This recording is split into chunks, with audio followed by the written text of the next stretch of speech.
Shalom. Apa kabar tahun barunya? Ya. Jadi mari di tahun yang baru ini saya ingin kita punya hidup yang baru. Amin. Saya kembali ingat dengan khotbah saya kemarin, buka Yesaya 43 ayat 18 dan ayat yang ke-19. Ya. Ayat 18 firman-Nya, janganlah ingat-ingat hal yang dahulu, ya, dan janganlah perhatikan hal yang dari zaman purbakala. Ayat 19 kita baca sama-sama. 1, 2, 3. Lihat, aku hendak membuat sesuatu yang baru, yang sekarang sudah tumbuh. Belumkah kamu mengetahuinya? Aku hendak membuat jalan di padang gurun dan sungai-sungai di padang belantara. Kembali ke ayat 18. Lihat, ya, dikatakan jangan ingat hal-hal yang dahulu. Kemarin kita sudah bicara ini, jangan ingat lagi. Dalam terjemahan bahasa Indonesia masa kini dikatakan lupakan sudah semua yang lalu. Ya, yang lalu kita pahit sudah, yang pahit itu tinggalkan. Ya. Yang lalu kita pernah dikecewakan udah tinggalkan. Jangan ingat lagi. Ya, semua yang bahkan semua yang saya dulu Pak Pendeta, saya dulu diberkati, udah lupakan. Kita pergi kepada hal yang baru. Amin. Kita nyanyi tadi berkat Tuhan itu selalu baru setiap hari. Ya, udah. Ayat 19 Saudara. Saya suka dengan kata ini Saudara. Lihat, aku hendak membuat sesuatu yang baru. Tuhan bilang, lupakanlah hal yang dahulu. Lupakan semua kehidupanmu yang dahulu. Paulus bilang, aku melupakan apa yang ada di belakangku. Ya, semua itu lupakan. Ya, lupakan semua kemarahanmu, lupakan semua pertengkaranmu, lupakan semua hal-hal yang tidak perlu engkau ingat lagi, perkataan-perkataan, lupakan semua. Lihat, aku hendak membuat sesuatu yang baru. Ya. Lihat, kita kadang gak bisa melihat sesuatu yang baru karena kita selalu melihat sesuatu yang lama. Kita selalu ingat sesuatu yang lama, padahal ada yang baru yang Tuhan siapkan. Ada kesempatan yang baru, ada berkat yang baru, ada hal-hal yang baru yang Tuhan lagi persiapkan dalam kehidupan kita. Itu berlalu begitu saja, momentum itu pergi begitu saja karena kita masih ingat hal-hal yang lama. Makanya di hari ini saya ingin kita melihat bagaimana mengerti sesuatu yang baru. Katakan dengan saya sesuatu yang baru. Maka saya beri judul khotbah saya, tahun baru, hidup baru. Ya, tahun baru, hidup baru. Amin. Lihat, Tuhan bilang Tuhan akan membuka jalan yang baru. Artinya Tuhan bilang, ya, jangan pakai jalan yang lama. Caramu yang lama itu tinggalkan. Ya. Pakai jalan yang baru hari ini. Ada berkat yang baru yang Tuhan siapkan. Coba buka Jepri Markus 2 ayat 22. Untuk mempertegas ini saudara. Markus 2 ayat yang ke-22. Demikian juga tidak seorang pun mengisi anggur yang baru ke dalam kantong kulit tua. Karena jika demikian anggur itu akan mengoyakkan kantong itu sehingga anggur itu dalam kantong dua-duanya terbuang. Tetapi anggur yang baru hendaklah disimpan dalam kantong yang baru pula. Ini perkataan yang mana, saudara? Anggur yang baru kalau ditaruh di kantong yang lama, kantong itu bisa terkoyak dan anggur itu bisa hilang, tumpah. Tapi kalau saudara punya anggur yang baru, hendaklah kamu simpan di kantong yang baru. Nah, apa maksud ayat ini saudara? Hidup kita, ya, di tahun yang baru ini, ya, lupakan semua hal yang dahulu. Jangan pakai lagi kantong yang lama untuk hidup yang baru. Ya. Jangan pakai cara yang lama. Maksudnya ayat ini. Pak Pendeta, tahun 2023 itu sulit banget. Saya mau tahun 2024 ini jauh lebih baik. Tapi kita masih pakai cara kerja yang lama. Semua saudara yang kerja di perusahaan Pasti setiap tahun tuh ada inovasi baru. Pasti sesuatu ada terobosan baru. Supaya revenue-nya itu bisa bertambah, keuntungannya bisa bertambah dalam perusahaan. Pasti dia punya inovasi yang baru. Pasti punya sesuatu yang baru, kalau enggak akan tertinggal. Saudara kerja dimanapun, ya, untuk saudara bisa melihat sesuatu yang baik, ya, saudara berdagang apapun, kalau saudara masih pakai cara dagang yang lama, maka tidak akan terjadi apa-apa, saudara. Coba tampilkan Jeffrey, yang saya buat tadi Jeffrey. Iya, saudara pasti tahu cerita ini, saudara. Siapa yang pernah pakai Nokia di sini? Semua kita pernah zamannya Nokia, ya. Kalau lempar anjing mati langsung. Ya, ya. Semua saudara, kita pernah pakai Nokia, saudara. Ya, saudara kalau ingat Nokia ini, sekarang ada nggak yang pakai Nokia? Ada ya? Masih ada yang Nokia yang GSM nggak bisa sentuh layar sentuh itu kan? Yang tapi saudara sinyalnya kencang, ya kan? Ya kalau di kampung-kampung masih pakai, saudara. Sinyal satu di kota, di kampung bisa 3 sinyalnya. Karena pakai Nokia, saudara. Itulah yang Nokia pertahankan. Kekuatannya itu, saudara. Ya, hingga dia tidak mau ketika Android datang, ya, iOS datang, dia tetap mempertahankan simbiannya itu. Dia merasa hardware-nya ini luar biasa. Hingga saudara dia tidak mau berubah.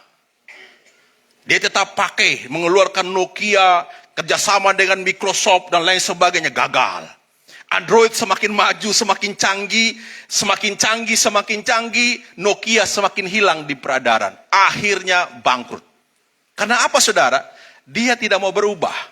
Dia mau bersaing, tapi dia pakai cara yang lama. Iya. Dia mau pingin menguasai pasar, seperti semula dia menguasai pasar seluruh dunia, nomor 1 Nokia. Dia coba ingin bersaing, dia kerjasama dengan Microsoft. Dia kembali ke posisi nomor 5. Tapi tenggelam sampai bangkrut, saudara. Tapi Android, iya, semakin naik. Semua hari ini kita pakai Android. Karena apa? Sesuatu yang baru. Itu aja saudara butuh sesuatu yang baru, wadah yang baru, cara yang baru. Saudara kalau punya handphone sampai hari ini, saudara, itu baru. Ini saya punya tablet Samsung, saudara, sudah berapa tahun yang lalu ya. Lama sejak saya itu, saudara, hari ini nggak bisa download WA, nggak bisa. YouTube pun nggak bisa lagi di sini. Ini saudara, YouTube pun udah nggak bisa di sini. Download YouTube pun udah nggak bisa. Dikatakan perangkat yang Anda gunakan sudah tidak sesuai dengan aplikasi yang saudara pakai. Nggak bisa lagi. Iya. Karena semakin hari semakin berubah itu, saudara. Ya kan? Karena apa? Kebutuhan manusia yang semakin berubah. Begitupun kehidupan kita, saudara. Kita pingin sesuatu yang baru. Kita pingin di tahun yang baru ini berkat yang baru. Tapi kita masih cara yang lama. Mohon maaf. Cara ibadah kita masih cara yang lama. Berdoa kita masih pakai cara yang lama. Ya, bekerja kita masih cara yang lama. Makanya nanti, saudara, kalau kita tidak bisa menggerakkan seluruh potensi kita dalam pekerjaan, ya udah, perusahaan nggak mau pakai kita. Dia pakai mesin aja, pakai robot aja, ya kan? Kita harus berinovasi. Saudara yang jualan, saudara yang bekerja, apapun, kita harus berinovasi, ya kan? Begitupun dalam kehidupan rohani kita. Jangan harapkan kita bisa mengalami pertumbuhan rohani kalau kita masih pakai cara tradisional. Ya, nggak akan, saudara. Ya, sekarang saudara kan tidak bawa lagi Alkitab manual ini kan? Ya kan? Semua saudara pakai HP. Ya. Ada bilang, wah nggak kudus kalau nggak pakai Alkitab ini. Banyak yang bilang gitu. Saudara, ini Alkitab dibuat manusia juga. HP juga dibuat manusia. Ya. Tapi saya sebagai orang yang mengajar firman, saya butuh ini, saya butuh juga yang di HP. Karena di HP banyak menolong saya, saudara. Ada banyak terjemahan di sana. Ya, kalau ini bayangkan, satu Alkitab ini kan terjemahan baru, hanya terjemahan baru. Satu Alkitab ini. Tapi saya kalau pingin terjemahan yang lain, saya ambil lagi satu kitab terjemahan yang bahasa Indonesia masa kini. Bayangkan berapa kitab yang saya harus taruh di meja saya untuk belajar. Tapi kalau saya menggunakan HP saya, maka saya tinggal punya satu aja, saya bisa lihat beratusan terjemahan ada di HP saya. Itu menolong saya untuk menyampaikan kebenaran. Tapi kalau saya mempertahankan, HP ini gak kudus. Alkitab ini bukan Alkitab yang sah. Ini Alkitab yang sudah canggih. Tidak boleh, saya harus Alkitab. Mohon maaf Bapak Ibu akan mendengarkan khotbah saya yang biasa-biasa, yang pada umumnya, yang zaman dulu orang tua saudara khotbah, begitupun hari ini saya khotbah. Karena saya terbatas. Paham sampai di sini ya, Bapak Ibu ya? Begitupun kita saudara. Kalau kita ingin mengalami terobosan yang baru, oh ini banyak kita saudara, kita bilang ini tahun terobosan yang baru bagi saya.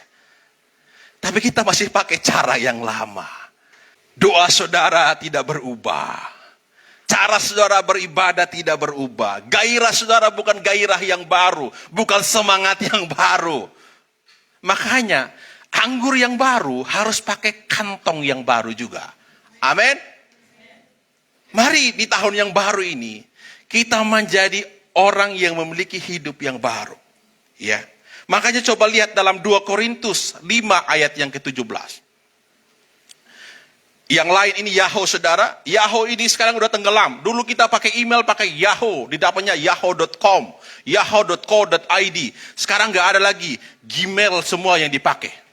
Karena ketika Yahoo ditawarkan oleh Google untuk kerjasama, dia nggak mau. Dia nggak mau, dia mempertahankan. Akhirnya bangkrut juga saudara. Begitupun kamera Kodak ini. Siapa yang pernah punya kamera dan masih punya simpan kamera? Ya kan? Apalagi kamera yang pakai pita, pakai apa namanya, film itu saudara. Ini Kodak, terutama Kodak. Kodak tidak mau. Lama sekali kemudian dia muncul lagi sekarang dengan digitalnya. Tapi dia tenggelam sekarang. Sudah kalah dari Sony, sudah kalah dari Canon dan lain sebagainya. Udah padahal dia nomor 1 dulu. Kodak ini kamera nomor 1 di dunia. Sekarang semua hilang. Dia muncul lagi saudara, tapi sudah ketinggalan dari produk-produk yang sudah hari ini hadir. Ya, bahkan bersaing dengan HP hari ini. Saudara kan beli HP, kameranya HP itu hampir sama dengan kamera apa namanya, konvensional seperti ini. Ya, persaingan hari ini saudara. Nah, kita juga manusia. Mari kita lihat sesuatu yang baru dalam kehidupan kita. Kita baca 2 Korintus 5 ayat 17. Jadi siapa yang ada di dalam Kristus, ia adalah ciptaan baru. Yang lama sudah, sesungguhnya yang baru sudah. Kita baca sekali lagi, 1, 2, 3.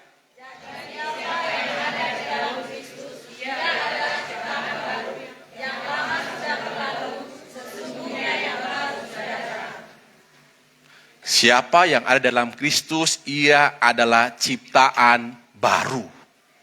Yang lama sudah berlalu, sesungguh yang baru sudah datang. Ya. Saya dan saudara ada di dalam Kristus, amin.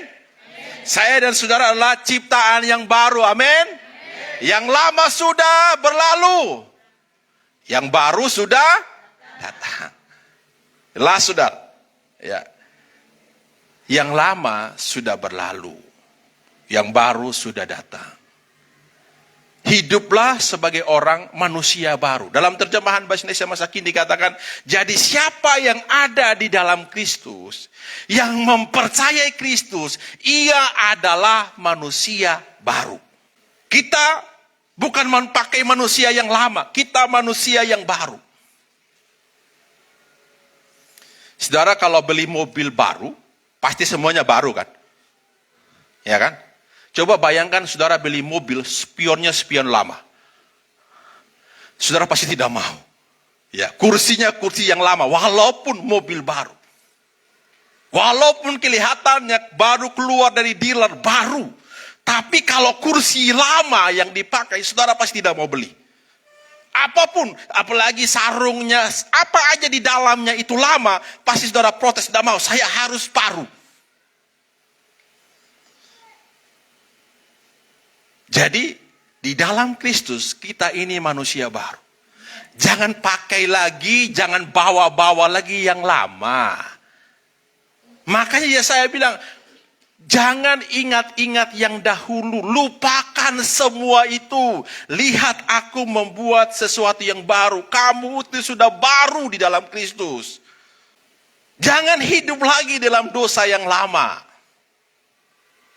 Karena tubuhmu inilah sebagai manusia ciptaan yang baru. Amin. Bagaimana hidup kita sebagai manusia yang baru? Kita melihat hidup yang baru itu seperti apa, Pak Pendeta? Bagaimana kita menjalani sebagai orang yang punya hidup yang baru, manusia yang baru, punya harapan yang baru di tahun yang baru ini? Terakhir kita lihat Efesus pasal 4 ayat 17 sampai ayat yang ke-19. Ya. Hiduplah, sebab itu kukatakan dan kutegaskan kepadamu di dalam Tuhan, jangan hidup lagi seperti orang-orang yang tidak mengenal Allah dengan pikiran yang sia-sia. Lanjut ayat 18. Dan pengertian yang gelap, yang jauh dari hidup persekutuan dengan Allah, karena kebodohan yang ada dalam mereka, karena kedegilan hati mereka. Ayat 9. Perasaan mereka telah tumpul sehingga mereka menyerahkan diri kepada hawa nafsu dan mengerjakan dengan segala raka segala macam kecemaran. Kembali ke ayat yang ke-17. 17. Sebab kukatakan, kutegaskan kepadamu, janganlah hidup lagi sama seperti orang-orang yang tidak mengenal Allah dengan pikiran yang sia-sia. Jangan hidup lagi. Dikatakan kan? Dengan cara hidup orang-orang yang tidak mengenal Allah dan punya pikiran yang sia-sia. Hiduplah sebagai orang yang mengenal Allah. Hiduplah sebagai orang yang mengenal kebenaran. Kalau saudara ingin melihat hidup yang baru, harapan yang baru, berkat yang baru, ya, kesempatan yang baru, semua sesuatu yang baik yang Tuhan akan kerjakan dalam kehidupan kita di tahun yang baru ini. Mari kita hidup sebagai orang yang tahu kebenaran. Bukan sebagai orang yang tidak mengenal kebenaran. Bukan sebagai orang yang tidak mengenal Tuhan. Tapi kita hidup sebagai orang yang mengenal Tuhan, yang takut akan Tuhan. Memang ini mudah diucapkan tapi sulit untuk dilakukan, saudara.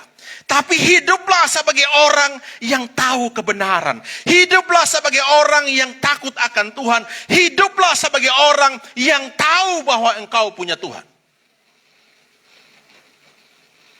Jadi apapun yang kita buat, kita lakukan karena kita tahu kita punya Tuhan. Amin. Jadi bekerjalah yang baik. Karena engkau bekerja, engkau lakukan, ada Tuhan yang melihatmu. Dimanapun engkau berada, ada Tuhan yang melihatmu. Ketika engkau sendiri, ketika engkau bersama-sama, ketika engkau bekerja, di dalam rumah, di perjalanan, ada Tuhan, Allah Immanuel itu yang beserta dengan engkau.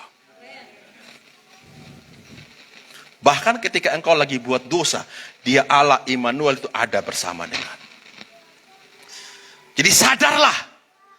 Untuk hidup yang baru, saudara, sadarlah bahwa saya orang yang mengenal Tuhan. Jangan jadi seperti orang-orang yang disebutkan ini, saudara. Itu orang-orang yang tidak mengenal Tuhan. Jadi jangan pernah mengharapkan sesuatu yang baru, terobosan yang baru, berkat yang baru, kalau kita hidup seperti orang-orang yang tidak mengenal Tuhan itu.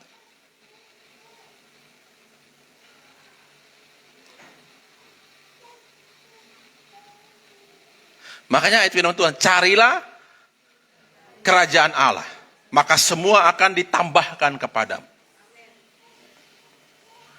Makanya carilah kerajaan Allah. Maksudnya apa, saudara? Dimanapun engkau berada, jadilah orang yang tahu posisimu sebagai apa. Siapa engkau sebagai anak Tuhan? Jelas posisi kita sebagai orang yang mengenal Tuhan. Itulah yang membedakan kita dengan orang yang tidak mengenal Tuhan. Makanya dia bilang, hujan sama. Orang yang mengenal Tuhan dan orang yang tidak sama-sama hujannya sama. Panasnya sama. Bekerja di tempat yang sama. Apa yang membedakan?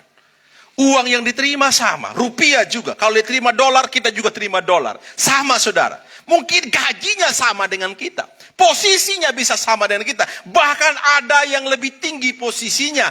Ada yang lebih tinggi gajinya. Tapi apa yang membedakan saya dengan dia yang tidak mengenal Tuhan? Yang membedakan, saya orang yang mengenal Tuhan. Dia orang yang tidak mengenal Tuhan. Apa yang membedakan? Cara hidup saya. Cara perkataan saya. Cara berpikir saya. Makanya yang penting adalah kita harus juga menjaga pikiran kita. Ya, karena pikiran ini mengganggu, saudara. Seseorang itu akan dipengaruhi dengan apa yang dia pikirkan. Benar nggak? Apa yang dipikirkan itu mempengaruhi. Iya. Hiduplah sebagai orang-orang yang mengenal Tuhan. Dan jangan memikirkan, dikatakan jangan memikirkan pikiran yang sia-sia. Apa ini maksud? Karena saudara, ya, ayat ini mengatakan kepada kita. Paulus ingin mengatakan kepada kita. Jangan hidup dengan orang seperti orang yang tidak mengenal Allah. Dengan pikiran yang sia-sia. Mereka memikirkan sesuatu yang mereka lakukan itu dan ujungnya sia-sia. Tapi mari lakukan dengan sebuah pikiran, dengan sebuah pengertian bahwa saya melakukan untuk Tuhan. Amen. Makanya firman Tuhan bilang, apa yang engkau lakukan kepada sesamamu, engkau lagi melakukan untuk Tuhan. Amen. Apa yang engkau kerjakan, kerjakan sama seperti engkau mengerjakan untuk Tuhan. Engkau bekerja, Pak Pendeta, saya bekerja dengan orang yang tidak mengenal Tuhan. Bekerjalah yang baik. Lakunya, hiduplah dengan jujur. Lakukan. Saudara, orang itu akan terkesan dengan saudara. Kok bisa ya? Saya berketemu orang yang jujur seperti itu. Mukanya muka kayak preman. Tapi hatinya jujur banget. Saudara, dia bertanya, kamu siapa? Orang Kristen ya? Iya, orang Kristen ternyata jujur ya. Itu yang membedakan, saudara. Itu yang membedakan kita. Mukanya boleh manis mungkin. Tapi belum tentu dia jujur. Makanya yang paling penting itu, saudara. Cara hidup kita menentukan kita orang yang hidup mempercayai Tuhan atau tidak. Dimanapun kita bekerja. Saya bilang kepada saudara, orang yang jujur, orang yang setia, pasti dia akan mendapatkan perkenanan dari Tuhan. Amin. Orang di luar aja sini tidak mengenal Tuhan. Kalau dia punya karyawan yang setia, yang jujur, saudara. Waduh, dia akan naikin gajinya, dia akan mempertahankannya. Karena cari orang yang setia itu susah, saudara. Orang bekerja cari orang yang setia itu susah. Susah banget. Ini Pak Gede ini mau keluar dari pekerjaannya, bosnya nggak kasih-kasih, saudara. Padahal saya bilang, sudah cari pengganti. Sudah ada yang menggantikan dia. Tapi bosnya nggak kasih ganti-ganti. Saya bilang, saya bilang, Pak, mohon maaf, saya mau pergi. Karena dia mau keluar dan dia ingin melihat sesuatu yang baru di tahun yang baru ini. Tapi bosnya nggak kasih-kasih. Dan saya bilang, selama saya kenal Pak Gede ini, saudara, dia bekerja. Bayangkan dalam 1 tahun itu, selama yang sebelum dia menikah, saudara. 1 tahun itu bisa dia kerja di 6 tempat. Rekor, saudara. Dia nggak pernah bekerja itu selama 1 tahun di 1 tempat. Nggak pernah. Tapi kali ini dia bekerja, saudara, sudah sampai 6 tahun. Nggak pindah-pindah. Mungkin karena dia setia itu dan dia jujur. Hanya bosnya bilang nggak mudah cari orang seperti ini. Karena pekerjaannya, saudara, kan pekerjaannya itu di properti. Bertemu dengan klien, para tamu-tamu. Itu kan bicara mengenai uang pasti kan. Dealnya berapa, dia bisa ngomong main di belakang, saudara kan. Tapi saya bersyukur punya saudara seperti dia, orang yang jujur. Itulah yang mungkin bosnya yang tidak mengenal Tuhan ini mempertahankan dia. Karena dia bilang gak mudah cari orang seperti dia. Itu yang gak mudah. Gak mudah, saudara. Serius. Saudara bekerja. Saya ingat, saudara. Iya. Kalau kita bekerja, saya ini orang yang tidak mudah pindah pekerjaan. Dan saya juga orang yang susah mengganti barang. Jadi saya kalau punya HP itu susah sekali saya mau pakai HP yang baru. Saya bergumul sekali kalau pakai HP yang baru. Karena satu, pasti harus pindah lagi kontaknya, semua kebutuhan saya dalam pelayanan, dalam kepekerjaan, semuanya harus ganti, semuanya. Aduh repot bagi saya sudah. Iya. Karena saya merasa ini handphone saya sudah barang yang paling setia dengan saya. Saya waktu yang lalu itu kehilangan handphone. Saya agak stres saudara. Karena semua data-data itu di handphone. Tapi saya bersyukur karena sekarang itu barangnya canggih. Ya, jadi ketika hilang itu saudara, saya bisa remote bisa remote itu handphone itu bisa remote, saya bisa tarik semua datanya. Ya, dengan saya menggunakan aplikasi, tarik semua data dari handphone yang hilang, jadi semua bisa masuk. Jadi kontak semua bisa terselamatkan walaupun hilang. Kemudian semua foto-foto, dokumen-dokumen yang penting di handphone saya bisa tarik kembali, walaupun sudah dicuri orang, diambil orang, dijual sama orang. Bahkan waktu hilang itu saya dan anak saya sempat mendeteksi saudara, kami kejar. Ya, cuma karena saya pakai mobil, karena itu tidak bisa saya kalau ke rumah lagi ambil motor, nggak bisa kejar. Jadi saya pakai mobil ngejarnya. Jadi pakai handphone satu, saya ngejarnya. Ya, karena itu bisa dideteksikan. Kalau Samsung yang baru sekarang bisa dideteksi. Handphone saudara hilang bisa dideteksi. Saya kejar, tidak bisa karena dia pakai motor, dia lebih lurus. Sudah sampai jauh saudara nggak ketemu. Tapi saya bersyukur, saya bisa lihat di YouTube bagaimana menyelamatkan data, dan saya menyelamatkan semua kontak saya. Ya, karena sekarang kan handphone kita harus punya email semuanya, gampang. Kita tahu email kita tahu password kita, jadi lebih mudah kita tarik datanya. Ya, jadi ketika hilang itu mudah. Itu menolong saya waktu handphone saya hilang. Ada 2 handphone saudara, satu handphone nomor pribadi saya, satu handphone milik kantor. Yang milik kantor itu yang tidak terselamatkan lagi datanya. Ya, karena itu milik kantor itu iPhone, handphonenya iPhone. Saya dikasih orang, ya iPhone itu kan waktu itu nggak ada yang punya iPhone di rumah.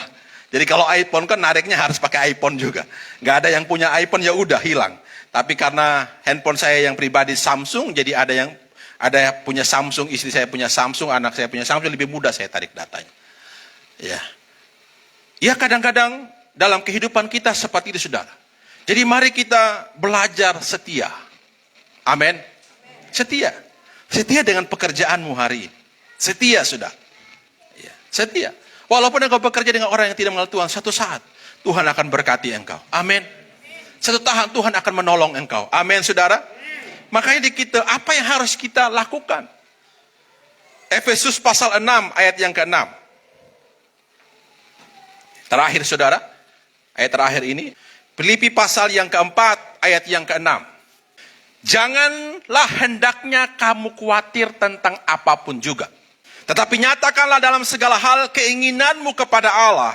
Dalam doa dan permohonan dengan ucapan syukur. Ada ke-7. Damai sejahtera Allah yang melampaui segala akal akan memelihara hati dan pikiranmu dalam Kristus Yesus. Saudara, ini yang penyakit ini.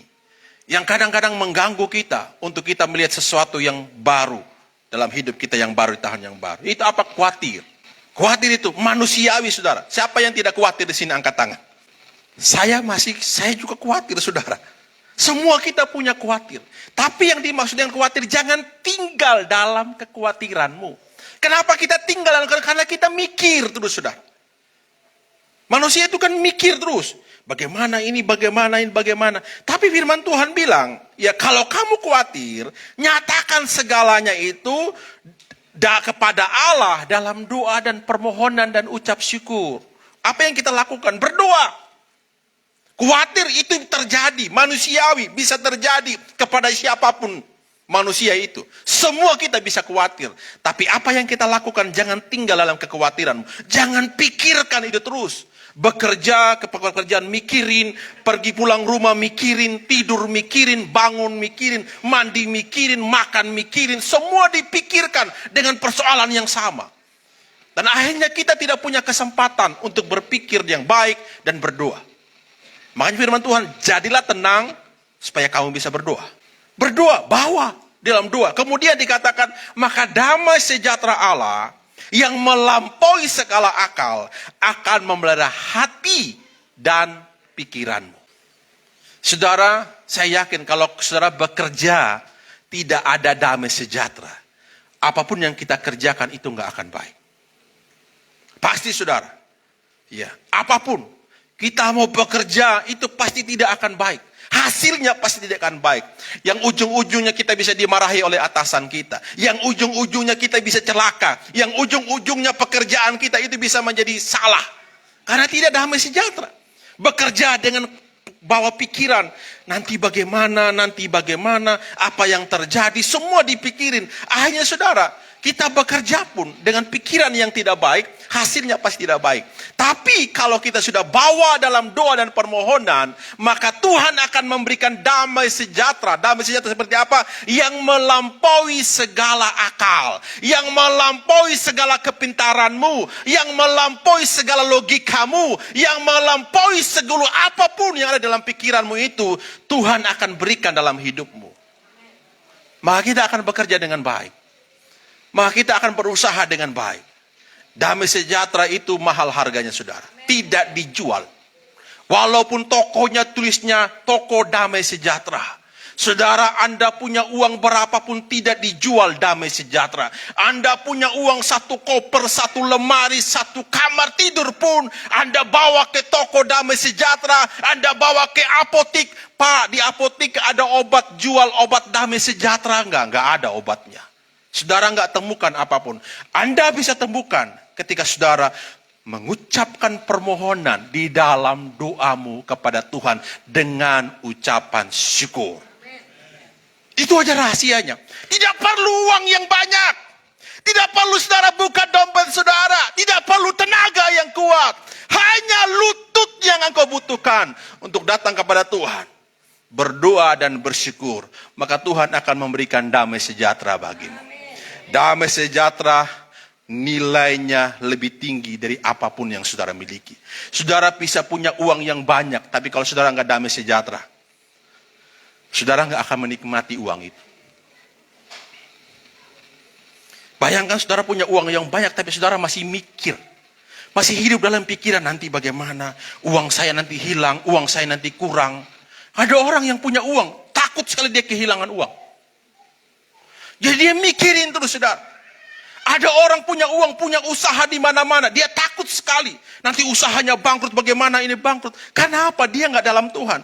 Kita bisa bekerja, kita bisa diberkati, kita punya banyak uang. Mungkin kita punya uang sedikit. Tapi kalau kita punya damai sejahtera, kita bisa menikmati berkat itu saudara.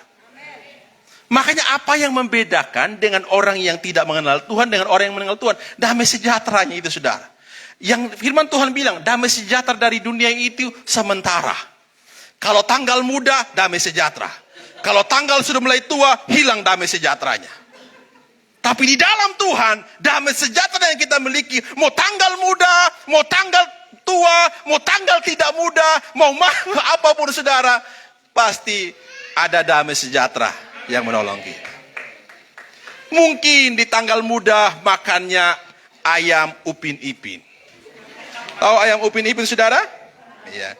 Saya juga baru tahu, istri saya ajak ke pasar, Pak beli upin ipin. Ih, saya pikir ada upin ipin yang dijual. Maksudnya ayam itu pahanya saudara, yang di upin ipin kan pahanya itu. Oh gitu maksudnya.